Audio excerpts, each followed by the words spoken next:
は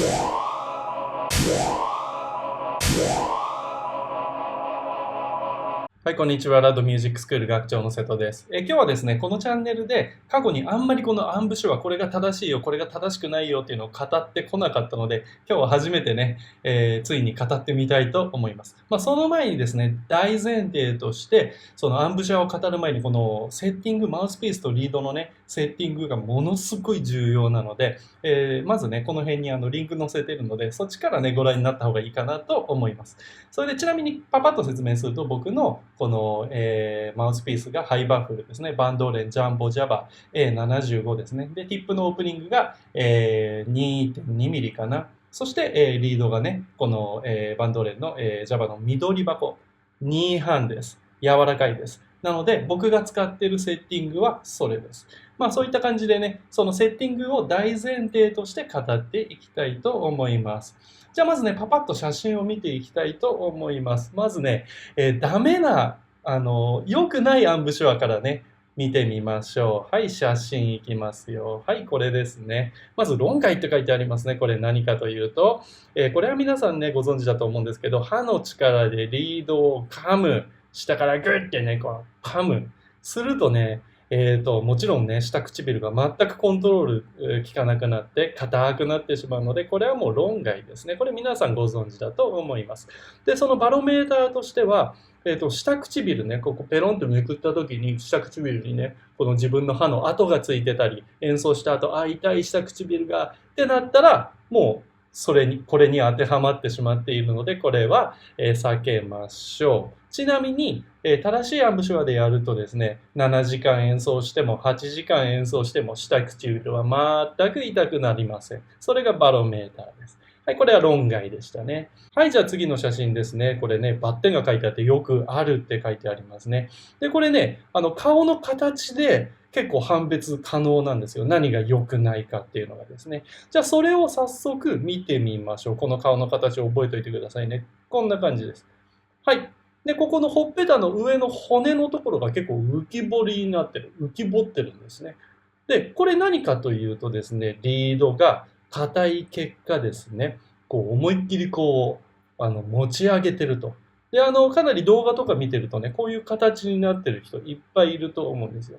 で、これは僕から見るとですね、正しくないアンブ手話ですね。なぜかというと、下唇のコントロールが効かなくなっちゃうんですね。いわゆるもうほぼもう顔面全体に力が入ってしまっているということで、コントロールが効かなくなっちゃう。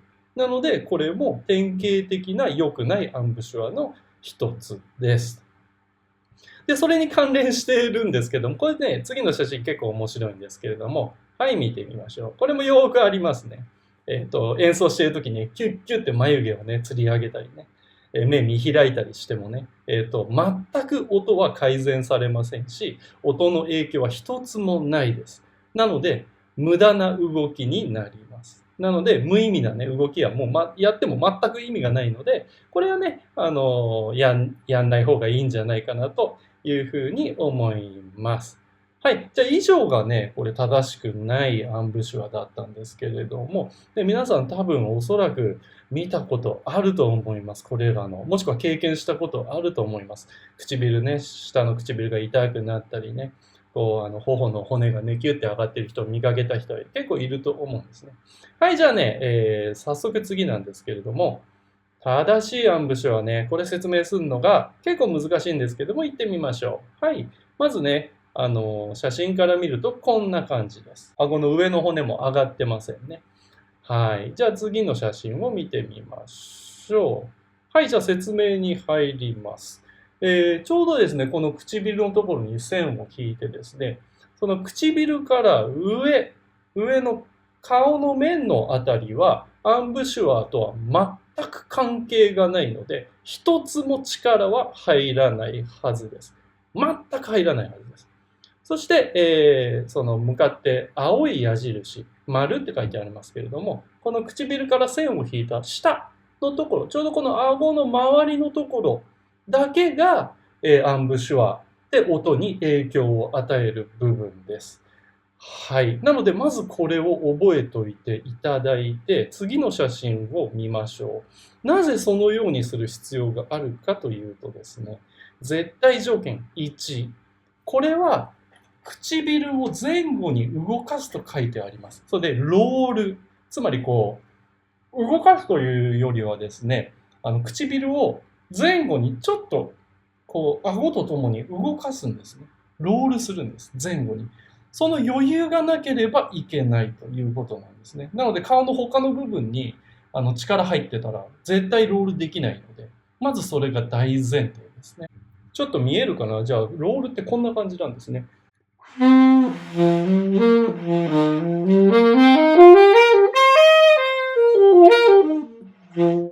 で、これ、音色の暗さとかですね、に非常に関わってくるので、ここを動かせるようにしとくんです。前後に、顎を、唇を。これが理由の一つで、必ずですね、下唇をフリーにしておくと。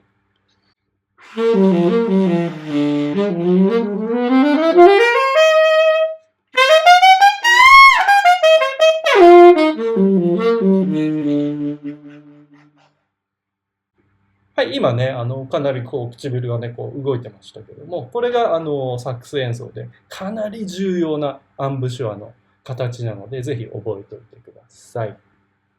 はい、じゃあ次のね、写真を見てみたいんですけど、絶対条件に、頬を膨らませる余裕があること。何ですかこれはという話なんですけれども、これはね、じゃあ今から僕がやるので、このほっぺたのところ、よく見といてくださいね。するとですね、ほっぺた膨らんだり閉じたりすると思うんですよ。いきますよ。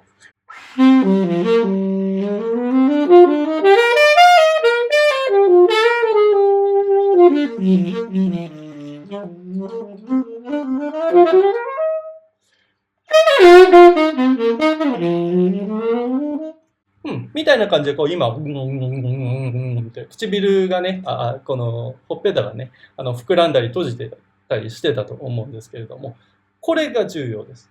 で、この動画では今日は語らないんですけれども、このほっぺたの膨らみっていうのは一体何なのかと。で、よくですね、ほっぺた膨らましちゃいけないよっていう人がたくさんいると思うんですけど、間違いです。全然膨らませて OK です。で、その件については細かくまた別の動画でやるので、その時ね、語らせてください。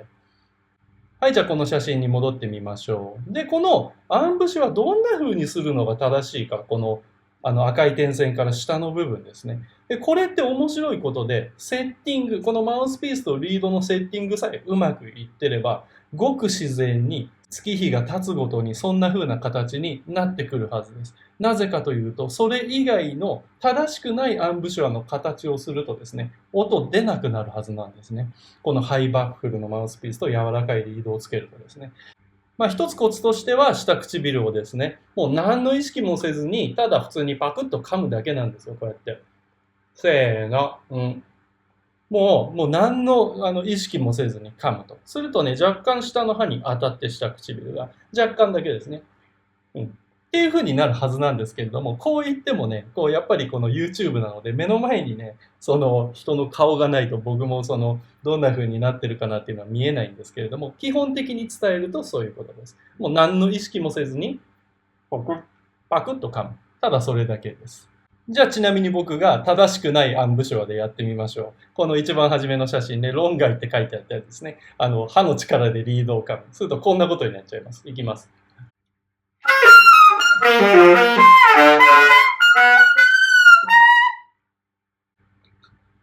これね、もう論外ですね、これね。下唇が硬ければ硬いほどこんな風になっちゃうので、これは論外。じゃあね、次ですね、これダメなアンブシュア、よくあるアンブシュア、ね、これをやってみましょう。頬のね、ここに思いっきり力入れて、持ち上げるパターンですね。これをやると、コントロール効かなくなるんですよ。いきますよ。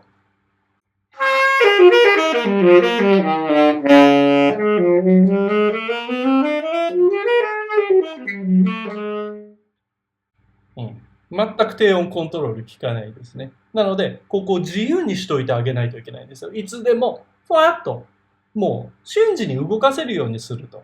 ここが固まってれば固まってるほど動かなくなっちゃうので、もう自由にしとく。もういつでもポンってね、膨らませたりできるようにするのが正しいアンブシュアです。で、正しいアンブシュアでもう一回やってみると、